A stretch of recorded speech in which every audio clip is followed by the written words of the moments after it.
That night, the Sheikh promised to break all the rules, and she swore she would do everything he asked. If you enjoy stories like this, be sure to subscribe to this channel. We post every day. Continuing. The sun mercilessly scorched the wildlands of the American Southwest that late afternoon in 1898. Clara ran with what little strength she had left, her already torn sandals bruising her feet with every step on the rough, stony ground. The white dress that was supposed to be her wedding gown the next day was now stained with red dust and blood. His blood. The blood of the man her father, Colonel Jeremiah Faulkner, had assigned to guard her until the wedding. It hadn't been planned. Until that morning, Clara believed she would endure the fate imposed upon her since birth. After all, what were daughters of colonels for, if not to seal agreements?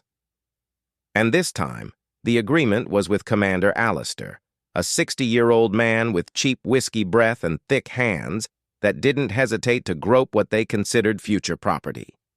An honor for our family, her father would say with inflated pride. He owns land from the river to the mountains. Land. Everything in the Badlands came down to land, territory, power. Men who thought they owned not only the land, but everything that walked upon it, including women. Clara had accepted her destiny with the resignation expected of a well-raised young lady, until she saw the wedding dress. It wasn't anger she felt. It was a profound emptiness, as if her body were being hollowed out from within. That's when she decided. She would no longer be an object to be negotiated. She chose the time when Zach, the enforcer in charge of guarding her, dozed off after lunch. She planned only to slip away silently, perhaps reach the neighboring hamlet, seek help at the church. But Zach woke up, and there was no mercy in his eyes when he advanced towards her. Clara had never touched a weapon before. The sensation of the knife's cold hilt against her palm still reverberated on her skin. She didn't remember the exact moment the blade had penetrated the man's abdomen, only the astonishment in his eyes when he realized what she had done. Clara didn't wait to see the final result. She ran. Now, hours later, her legs faltered.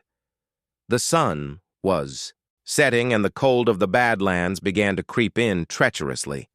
She knew she wouldn't survive an entire night exposed without shelter. She knew the stories of what happened to young women alone on the roads. These were wild times, and the Badlands didn't forgive the weak or unprotected. When she spotted the small, solitary cabin among the saguaro cacti, Clara hesitated. There could be outlaws there, or desperate drifters, but the biting wind that was beginning to blow left her no alternatives. She approached cautiously, trying to peer through a crack in the mud wall. There was no light. Perhaps it was empty. She slowly pushed open the makeshift door made of dried wood. The creek seemed to scream in the stillness of the Badlands evening. She took a step inside, then another. Her eyes tried to adjust to the gloom when her foot tripped over something large, solid, a body. The scream caught in her throat as she felt a hand grab her ankle with surprising strength. Instinctively, Clara tried to pull back, but the hand held her with determination. "Don't!" The voice was deep, hoarse, broken by irregular breathing. "Don't scream!" Clara felt her heart pound violently against her chest. The man on the ground was enormous. Even prostrate, his figure commanded respect. In the dark, she could only discern the contours of a muscular body, the feverish glint of narrowed eyes, and a dark stain spreading across his shoulder. "You're wounded," she murmured, more to herself than to him. "Perceptive." A bitter laugh turned into a cough. "Leave, or stay and help me. I don't have time for half-decisions." There was something in that voice, in the way the command was given even on the brink of unconsciousness, that spoke of a man accustomed to being obeyed. Not out of fear, like her father, but out of a natural force that emanated from him. Clara should have fled. It was the sensible thing to do. It was safe.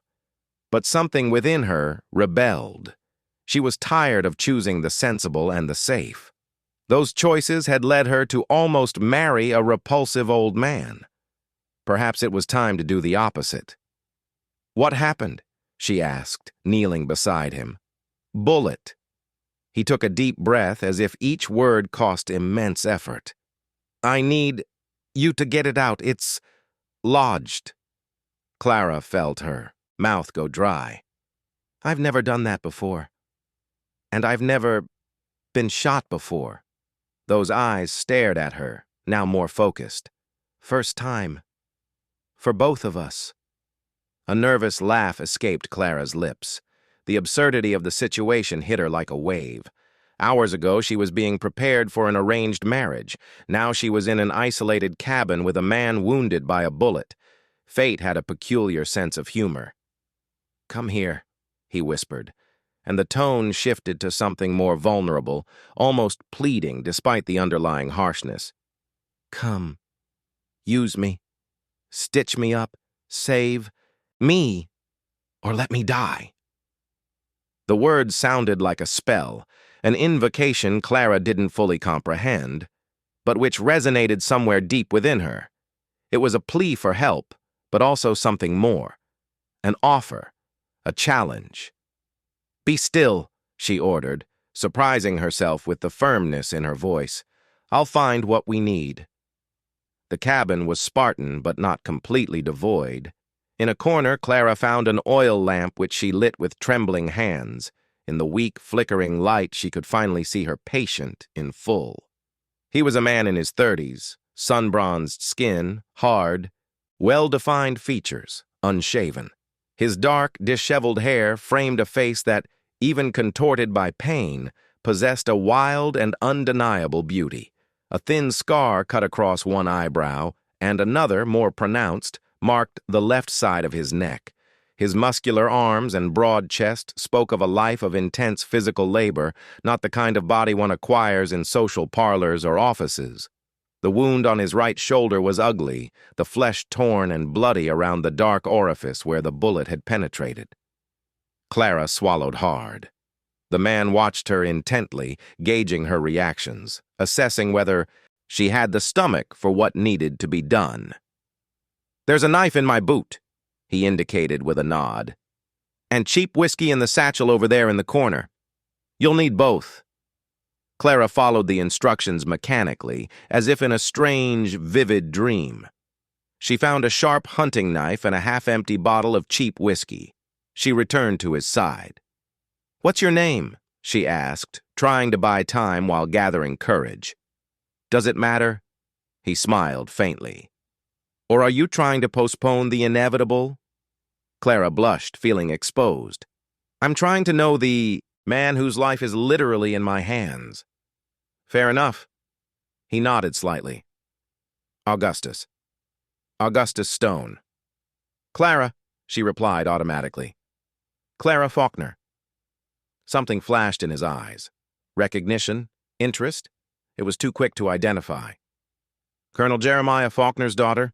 he asked with apparent casualness, but there was an underlying tension to the question. Clara hesitated. "Yes, but I'm running from him." "Interesting." Augustus tried to adjust himself and grimaced in pain. "It seems we're both running from something, Clara Faulkner, or someone." A tense silence settled between them for a few seconds. "We need to start," she said finally. "The bullet." Augustus nodded. "You'll need to boil water first, clean the wound, sterilize the knife." Clara moved around the cabin with growing determination. She found a metal pot and went out to fetch water from a small stream that ran not far away. When she returned, Augustus seemed weaker, paler. Time was running out. She lit a small fire in the precarious center of the cabin and put the water to boil. While she waited, she tore a piece of her dress to serve as a cloth. Augustus watched her with narrowed eyes, his breathing increasingly shallow. "Who shot you?" Clara asked to keep him conscious. "Someone who thought I'd be more vulnerable alone." A faint smile curved his lips. They always underestimate what a man can endure when he has nothing to lose. And you have nothing to lose? The smile vanished. Not anymore. The water finally boiled. Clara plunged the knife into the hot water and then poured some cheap whiskey over the blade for extra safety. Her hands were visibly trembling now. "I've never done this," she repeated, her voice almost a whisper. "You've said that already." Augustus stared at her intensely. "But you'll do it anyway, won't you? Because something tells me you're not the kind of woman who runs from challenges." "Not really." His words pierced her like a well-aimed arrow. Clara felt simultaneously exposed and understood in a way she had never experienced before. How could this stranger see through her so easily? "Drink," he ordered, offering the bottle of cheap whiskey. "It's going to hurt." Augustus accepted the bottle and took a long swig, then another. "For you too," he said, extending the bottle back. Clara hesitated only a moment before accepting. The liquid burned her throat, spreading a momentary warmth through her body. She took a deep breath. "Ready?" "No," he replied with brutal honesty. "But do it anyway." Clara soaked the torn cloth from her dress in the boiled water and carefully cleaned the area around the wound. Augustus gritted his teeth but made no sound. The tension in his jaw and the sweat beading on his forehead were the only indicators of the pain he felt. "I'll try to be quick," Clara promised, positioning the knife over the wound. "No." Augustus held her wrist with surprising firmness. "Be careful. Quick is how mistakes are made." Clara nodded, swallowing the lump in her throat. With her free hand, she poured some cheap whiskey directly onto the wound. Augustus gasped, his entire body stiffening in response to the intense pain. "Sorry," she murmured. "Continue," he ordered through gritted teeth. Clara's hand was surprisingly steady as she inserted the tip of the knife into the wound. Blood welled up immediately, running down Augustus's chest. The sensation of the knife penetrating the flesh was terrible, but she forced herself to continue. For a dreadful moment, she couldn't find the bullet. "Deeper," Augustus instructed, his voice strained. "It's near the bone." Clara obeyed, feeling the tip of the knife touch something solid and metallic. Carefully, she maneuvered the blade to dislodge the projectile. Sweat streamed down her face, mixing with tears she hadn't even realized she was shedding. Augustus kept his eyes fixed on her, as if her image were the anchor that kept him conscious. Finally, the projectile yielded. Clara extracted it with the tip of the knife, letting it drop to the ground with a small metallic clink. Immediately, she pressed the cloth against the wound to stop the bleeding. "You need to stitch it now," Augustus said, his voice weak, but still commanding. "In my satchel. There's thread and a needle." Clara found the mentioned items and returned to his side, passing the needle through the lamp's flame before threading it. Her hands trembled again, but in a different way. It wasn't fear now. It was a strange combination of exhaustion and exhilaration. "Have you stitched before?" Augustus asked, watching her preparations. "Dresses," Clara replied with a small nervous smile. "Never people. The principle is the same." He tried to sound casual, but his voice was tense. "You just need to be more careful with the fabric." Clara began the work, piercing the bronzed skin with the needle, pulling the thread through the flesh. Each stitch was a small act of courage. Augustus sometimes held his breath, sometimes emitted a low hiss between his teeth, but never asked her to stop. Their glances occasionally met in that macabre dance of pain and care. The night outside advanced. The wind howled through the cracks of the precarious cabin, bringing the biting cold of the Badlands. Clara worked under the flickering light of the oil lamp, her fingers now stained with Augustus's blood, creating a primitive and undeniable bond between them. When she finally finished the last stitch and cut the thread with her teeth, a deep sigh escaped her lips. Augustus watched her with an intensity that made her heart race for reasons that had nothing to do with fear. "Not bad for a first time," he commented, inspecting the work with approval. Clara wiped her hands on what remained of the white dress, now unrecognizably soiled. "I hope it's the last." "I doubt it." Augustus smiled faintly. "You have a talent for fixing what's broken."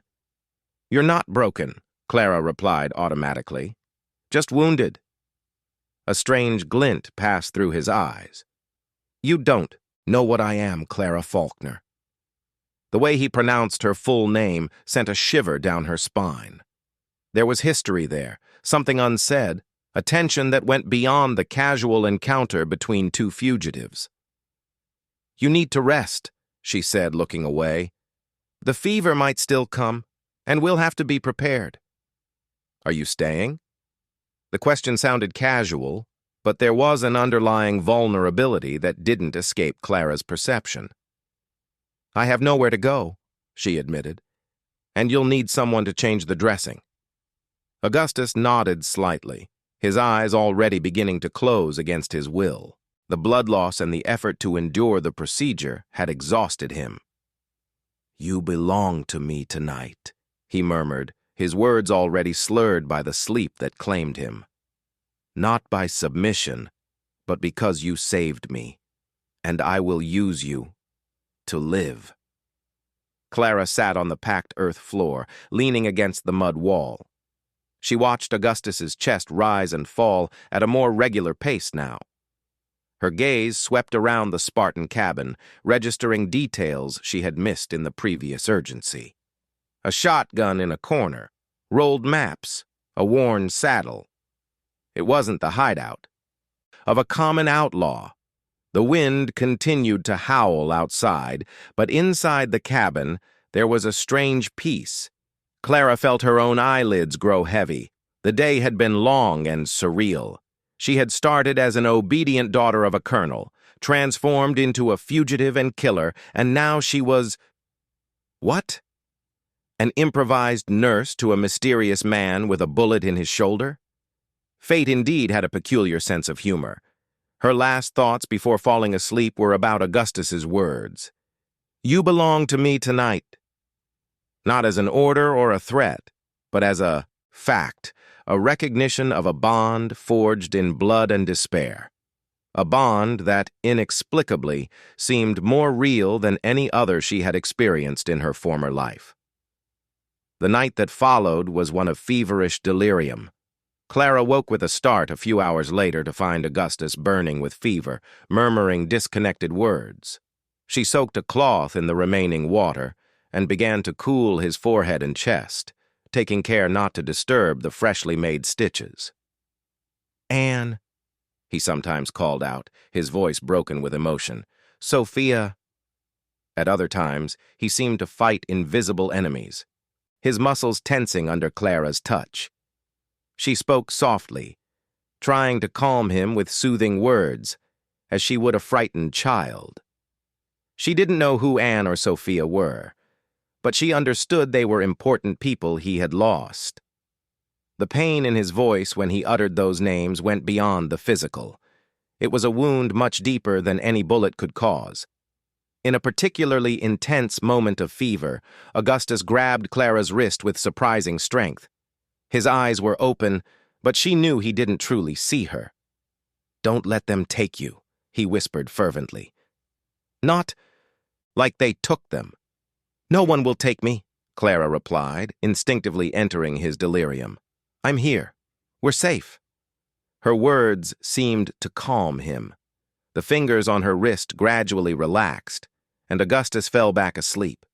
Clara continued her improvised nursing, changing compresses, monitoring his breathing, occasionally offering drops of water between his parched lips.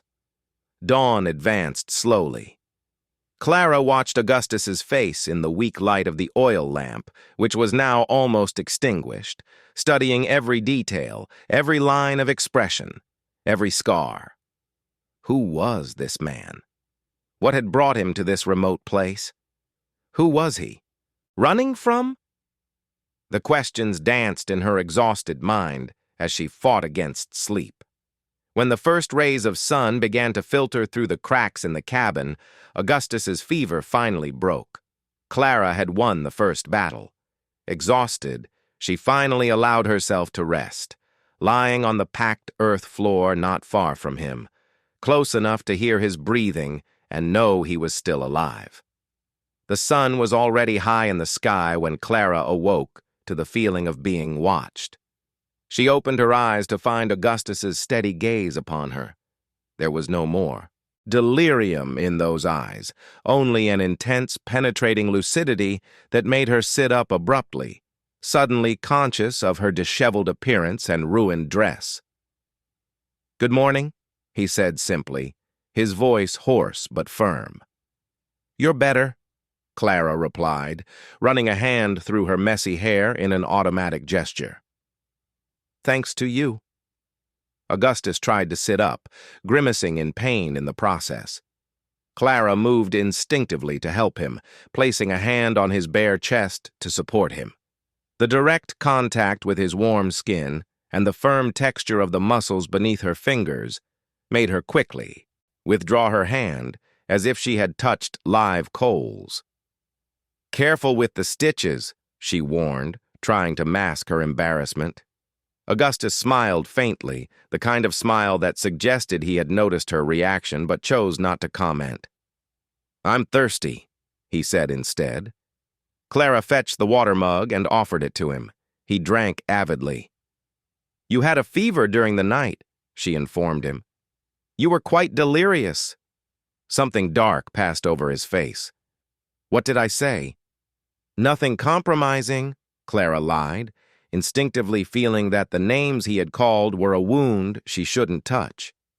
"Just nonsense." Augustus studied her for a moment, as if assessing the truthfulness of her words, then nodded briefly. "Thank you, for the water and for your discretion." A strange silence hung between them. They were two strangers who had shared an intimacy forced by circumstances and now didn't know how to proceed in the revealing light of day. "You still haven't told me why you're running." Augustus's voice broke the silence, direct and blunt. Clara hesitated. The last 24 hours had been so intense that she had almost forgotten the world she had left behind. Almost. "My father," she finally replied. "Colonel Jeremiah Faulkner arranged my marriage to an old and repulsive man. Commander Alistair." A harsh expression crossed Augustus's face. "Alistair? Joachim Alistair?" Clara nodded, surprised. "You know him?" "I know him." There was something cold and calculating in his voice now. "I know him very well." Before Clara could ask more, Augustus continued. "So you fled on the eve of your wedding. Courageous." "It wasn't courage," she admitted, lowering her gaze to her dirty hands. "It was desperation." "Desperation is the mother of the most authentic courage." Augustus watched her intently. "It's easy to be brave when you have options. True courage is born when you have no choice but to face fear." Clara looked up, meeting his gaze. "I had a choice. I could have resigned myself as so many others do, as my mother did." Something softened in Augustus's hard face. "But you didn't. Why?" The question caught her off guard. No one had ever questioned her motives in this way, forcing her to articulate what she felt. "Because..." Clara searched for the right words. "Because something inside me screamed that I deserve more than being a bargaining chip, that there's more to life than being a man's property." A genuine smile lit up Augustus's face, transforming it completely. It was like seeing the sun rise in a shaded valley. "And that's why you saved me," he said softly. "It wasn't pity. It was recognition." Clara frowned, confused. "Recognition of what?" "Of an equally untamed soul." Augustus tried to adjust to a more comfortable position and grimaced in pain. "Does your father know where you fled?" The fear Clara had momentarily forgotten returned with full force. No, but he has men, enforcers who know the Badlands like the back of their hand. And one of them is dead now, Augustus completed, watching her reaction carefully. Clara paled. How did he know? Then she remembered the blood on her dress, which obviously wasn't just hers. Did you kill him? Augustus's question contained no judgment, only curiosity. I don't know, she answered honestly. He tried to stop me. I grabbed a knife. I didn't stay to see the outcome. Augustus nodded thoughtfully. If you didn't kill him, he'll soon be after you. And if you did kill him, your father will send the whole posse. Clara felt a chill run down her spine. What should I do? For now, nothing. Augustus indicated the wound on his shoulder. We're not fit to travel, and this cabin is safe for now. It's off the main trails. How long until you can move? Clara asked, trying not to sound desperate. A few days at least. Augustus studied her with that penetrating gaze that seemed to see through her. Are you in a hurry to get rid of me? No. The answer came too quickly, betraying feelings Clara hadn't yet admitted to herself. It's just that I'm afraid of what will happen if they find us. Find us, Augustus repeated, noting the pronoun. Already thinking of us as a unit. Clara blushed intensely. That's not what I meant. It's just that we're both running. It makes sense for us to stay together for now. For now, he echoed, an enigmatic smile playing on his lips. I agree. We have aligned interests, Clara Faulkner. There was something in the way he pronounced her full name that intrigued her, as if he knew not just her name, but her history, her meaning. What do you do? She asked abruptly, trying to steer the conversation away from herself. When you're not getting shot in, abandoned cabins. Augustus chuckled, a surprisingly rich and warm sound coming from such a hardened man. I've done many things. I've been a soldier, a hunter, a guide. Now, let's say I solve problems for people who can't turn to the law. A mercenary, Clara concluded, unable to hide the hint of disappointment in her voice. Not exactly. Augustus's eyes became distant, as if contemplating an invisible horizon. I choose who I work for, and against whom. And who are your targets? Clara dared to ask. Augustus's gaze refocused on her, intense and burning. Men like your father, men like Alistair, colonels who think they can own people like they own land. Clara's heart quickened. Did you come from my father? No. The answer was quick and firm. Not this time, but I've crossed paths with his business before. Clara didn't know whether to feel relief or disappointment. Part of her wanted Augustus to be the instrument of justice against her father's tyranny. Another part feared the consequences that would bring. Why did you get shot then? She persisted. If you weren't hunting my father? Augustus studied her for a long moment, as if deciding how much he could trust her. I was delivering a message to one of your father's associates, a reminder that certain debts cannot be forgotten. What kind of debts? The kind paid in blood. Augustus's voice had turned cold again, and Clara realized she had touched something deep and painful. Sorry, she murmured. It's not my business. No, it's not. Augustus softened his tone. But you saved my life, so perhaps you deserve to know why. Clara waited in silence, sensing he needed to tell the story at his own pace. I had a wife, Augustus began, his voice controlled, but with an underlying tension. Anne, and a 5-year-old daughter, Sophia. We lived on a small homestead on land bordering Colonel Valerius Mason's property. Clara knew the name. Valerius Mason was one of her father's closest allies, just as cruel, if not more so.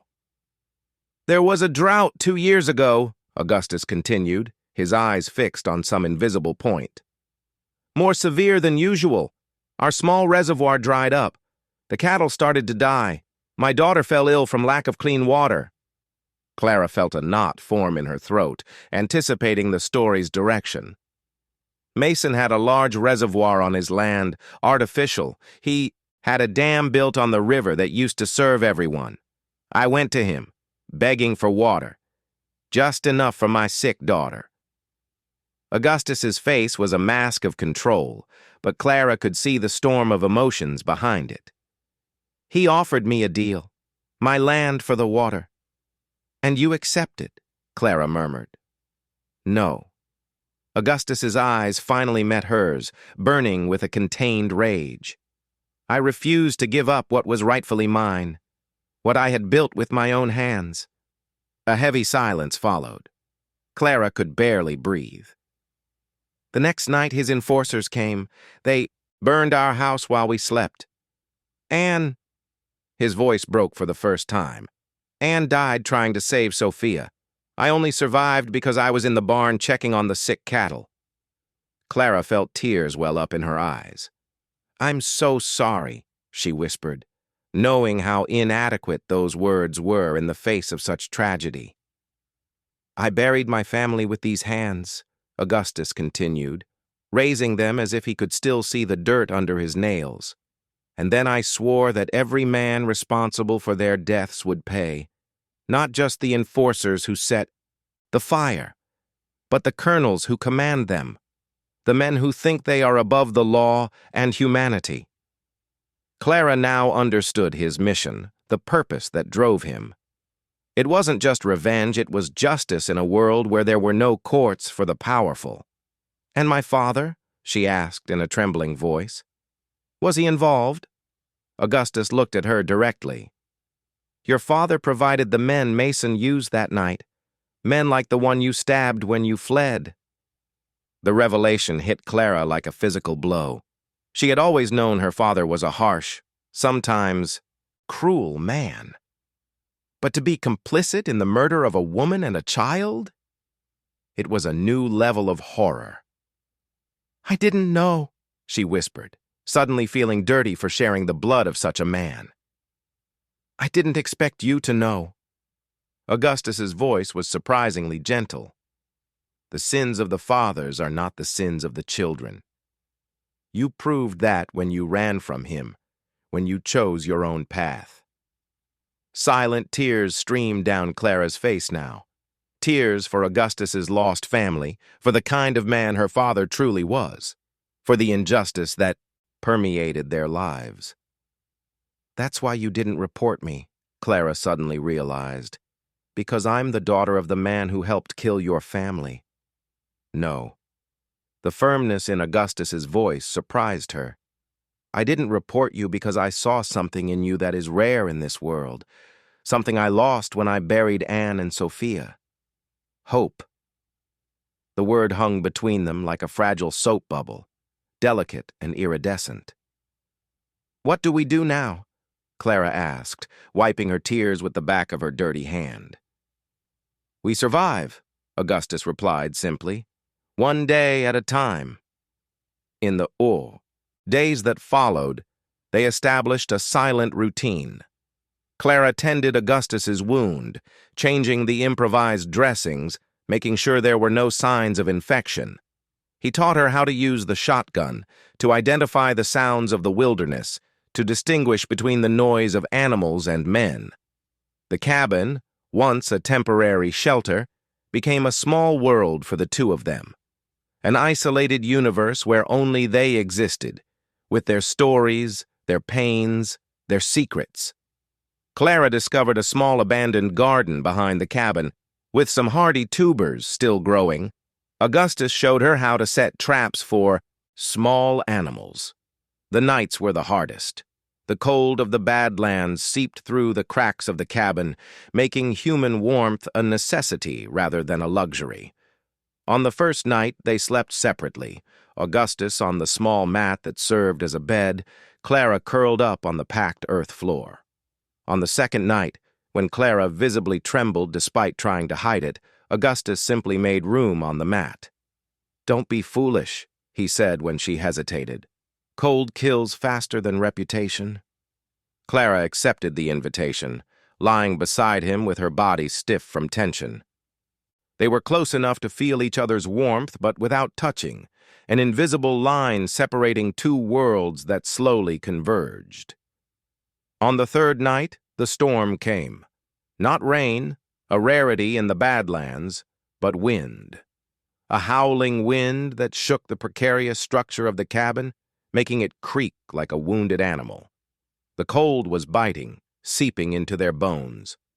Clara trembled uncontrollably, despite Augustus's proximity on the mat. "Come here," he murmured in the darkness, extending his good arm. Clara hesitated only a moment before yielding, moving closer until her body molded to his, her. Back against Augustus's broad chest, his strong arm wrapped around her waist like a shield against the world outside. "Better?" he asked, his voice surprisingly soft next to her ear.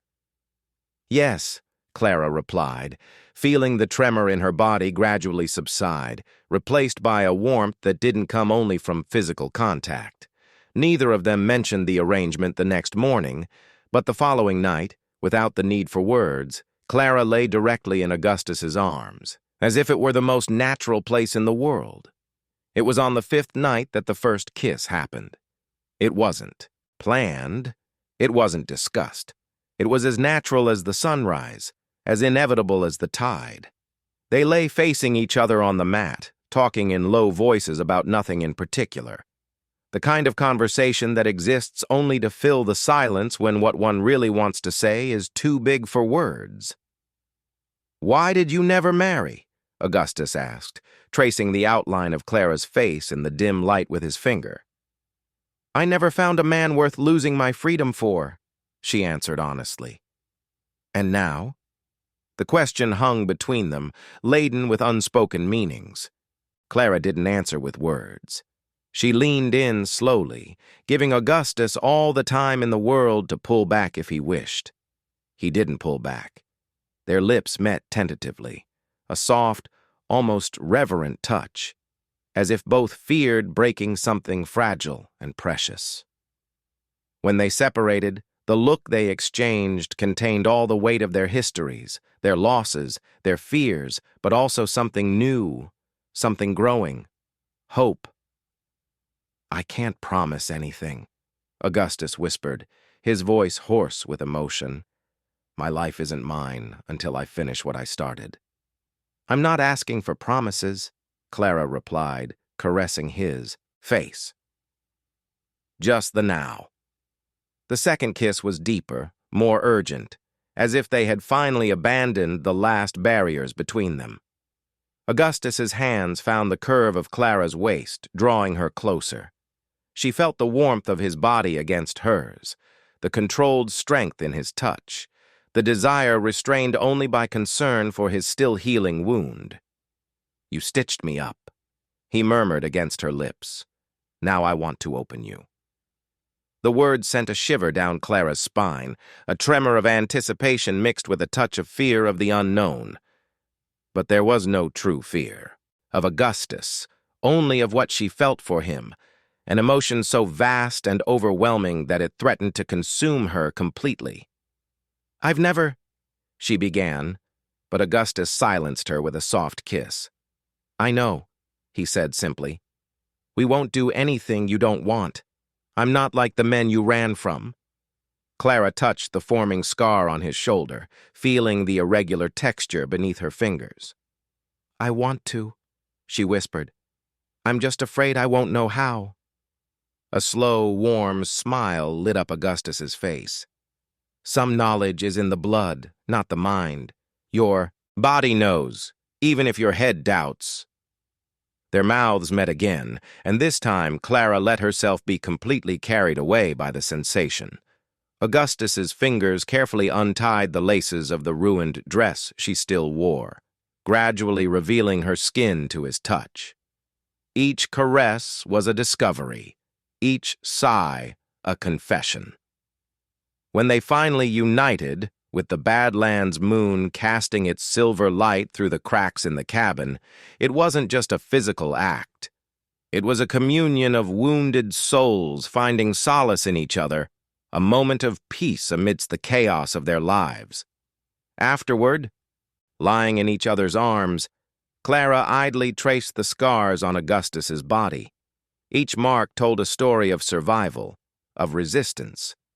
He did the same with her, discovering small imperfections that had never been touched by masculine hands before. A small birthmark on her shoulder, a thin scar on her knee from a childhood fall. "What will happen when your shoulder is completely healed?" Clara dared to ask, breaking the comfortable silence that had settled between them. Augustus remained silent for a long moment. "I have to continue what I started," he finally replied. "I cannot rest while those responsible for Anne and Sophia's deaths remain unpunished." "Including my father?" Clara said, not as a question, but as an observation. "Yes." Augustus's brutal honesty was one of his most disconcerting and admirable qualities. "But I want you to know that I would never use you to get to him. What happens between us is separate from that." Clara nodded against his chest. "I know. And I understand. If someone had done to Anne and Sophia what they did to them, I would also seek justice." Augustus held her tighter against him, and Clara felt the wetness of a single tear fall into her hair. The bubble of isolation they had built burst on the morning of the 7th day. Clara was outside gathering some hardy vegetables from the small abandoned garden when she heard the unmistakable sound of horse hooves approaching. She ran back to the cabin, her heart pounding in her chest. "Someone's coming," she whispered urgently to Augustus, who was already on his feet, shotgun in hand, his wound almost completely healed now. "How many?"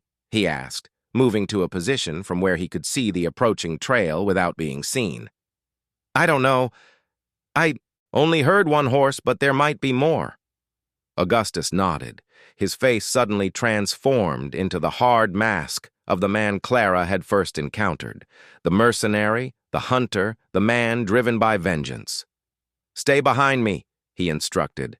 "If you need to run, head north towards the stream. Follow it until you find a rock formation that looks like a hand. There's a cave there. Wait for me." Clara nodded, feeling fear tighten her throat. Not so much for herself, but for him, the man who had become her lover, her protector, her confidant in recent days. The sound of hooves stopped a short distance from the cabin. The noise of someone dismounting was heard, then cautious footsteps approaching. Augustus raised the shotgun, eyes narrowed in absolute concentration. The cabin door opened slowly, and a man entered. A man Clara recognized immediately. "Zach!" she exclaimed, surprise and horror mixing in her voice. Her father's enforcer, the man she had stabbed during her escape, was alive, thin and pale, with a makeshift dressing on his abdomen, but alive. His eyes widened when he saw her. "Miss Clara," he said, surprised.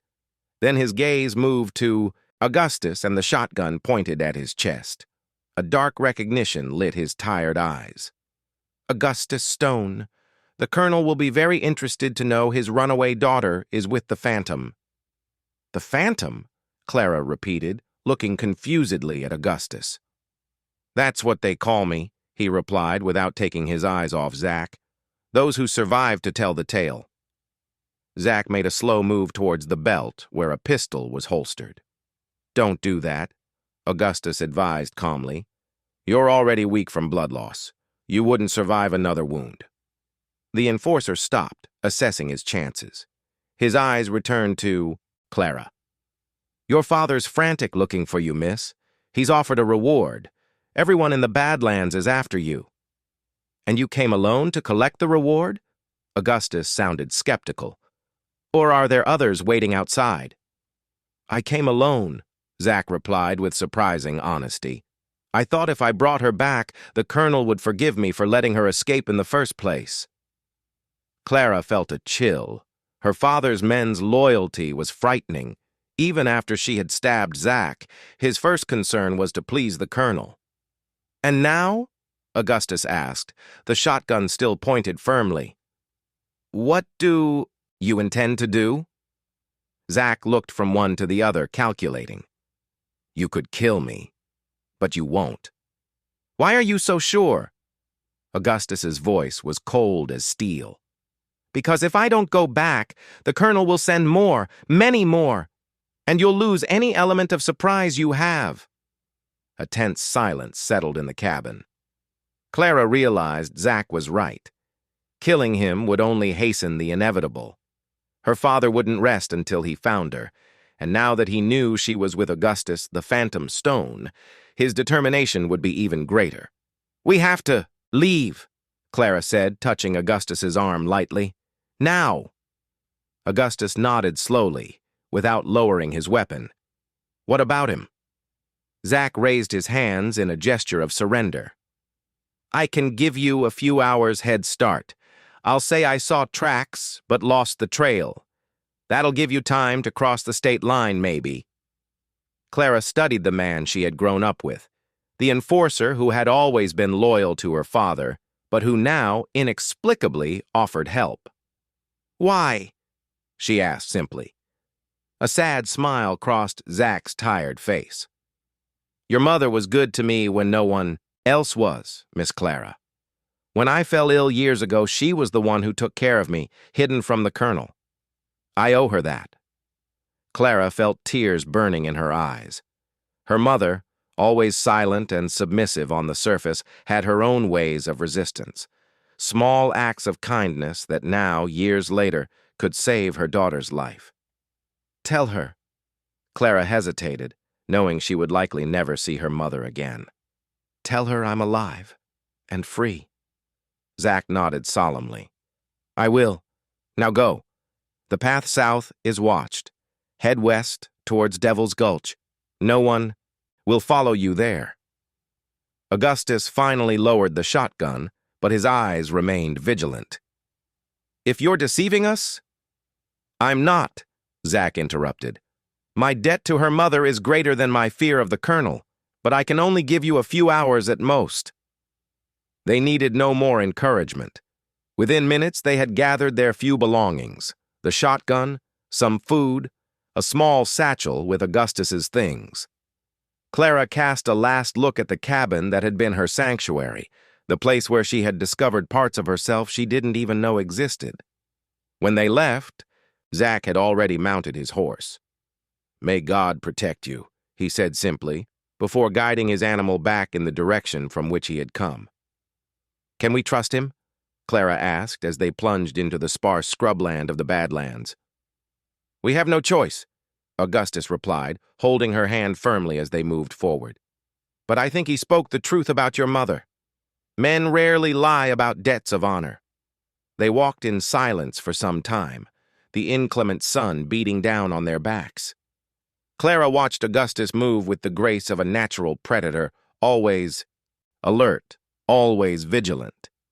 He was a man made by the Badlands and for the Badlands.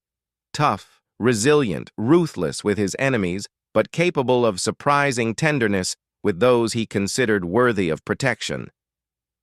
"Where are we really going?" she finally asked, when they paused briefly to drink water from a canteen. "Zack was right about one thing," Augustus replied, looking at the distant horizon. "Devil's Gulch is our best chance. It's a narrow pass, surrounded by rocky walls. The only way through is a precarious trail. If we're ambushed there—" "We have no choice," Clara completed. "It's our only way out." Augustus nodded, folding the map. "We'll get there tomorrow at dusk. The darkness will give us some cover, but it will also make the crossing more dangerous." That night, they camped in a small natural cave formed by stacked rocks. They dared not light a fire, fearing the light might attract unwanted attention. They lay together on the hard ground, their bodies intertwined for warmth against the biting cold of the Badlands night. "I'm scared," Clara admitted in the darkness, her voice just a whisper. "I also," replied Augustus, surprising her with his honesty.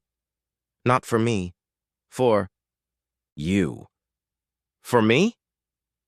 If something happens to me, he said carefully, promise you'll continue to the haven. They'll take you in, take care of you. Clara squeezed him tighter. Nothing will happen to you. We'll cross together. Augustus didn't reply, just kissed her softly on the forehead. But Clara felt the tension in his body, the silent certainty that the danger they would face the next day was greater than he admitted. That night, they made love as if it were the last time, slowly and deliberately, etching every sensation, every sigh, every heartbeat into memory.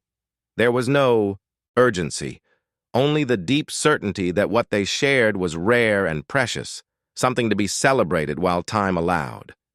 Afterward, lying in each other's arms, Clara felt a strange peace despite the imminent danger.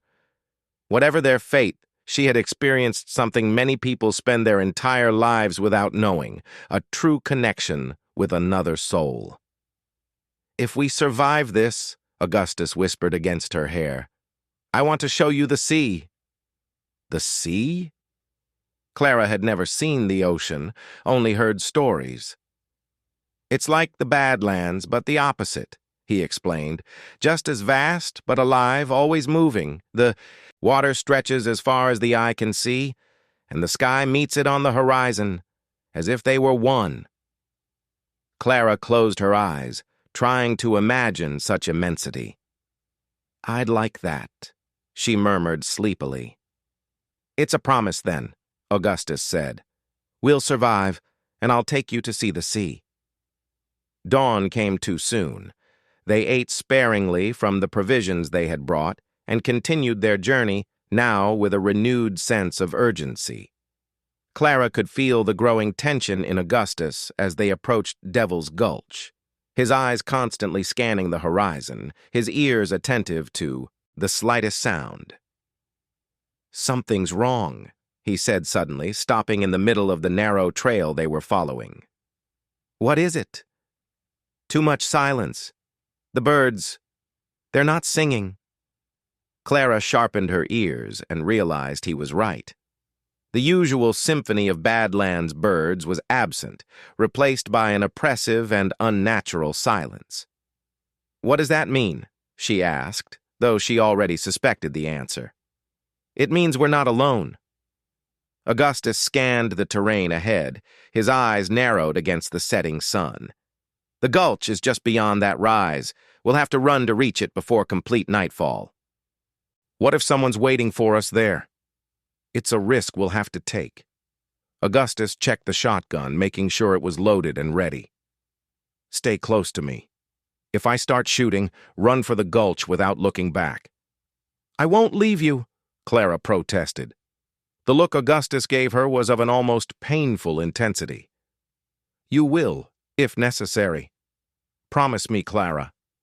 She hesitated, fighting an internal battle between her heart and her reason. I promise, she finally yielded, knowing it was what he needed to hear, even if she wasn't sure she could keep it. They advanced, with renewed caution, each step carefully calculated. The sun was setting rapidly now, casting long shadows that looked like fingers trying to grasp them. When they finally reached the top of the rise, the sight of Devil's Gulch appeared before them, a deep, narrow cut in the red earth, as if some divine force had torn the ground with a giant knife. And at the entrance to the gulch, exactly as they feared, there were men. 3 of them, mounted with rifles in their hands. Her father's enforcers, Clara recognized immediately. Zach had lied after all, or perhaps he had been forced to reveal the truth. Is there another entrance? She whispered desperately. Augustus shook his head slowly. Not one we can reach before nightfall. His gaze swept the terrain, calculating possibilities, weighing risks.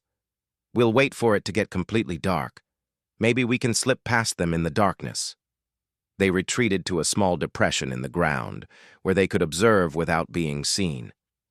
Time dragged on, each minute feeling like an eternity. Clara could feel her heart beating so hard, She was sure it would be heard for miles. Finally, when the last ray of sun disappeared beyond the horizon, Augustus gently touched her arm. "It's time. We'll go together until we get close to the guards. Then I'll create a distraction, and you'll run for the gulch." "And you?" Clara asked, though she already knew the answer. "I'll follow as soon as I can." Augustus's look left no doubt about what he really planned: to keep the men occupied long enough for her to escape, with no real concern for his own safety. Clara wanted to protest, but she knew there was no alternative. Augustus's plan was the only one that gave them any chance.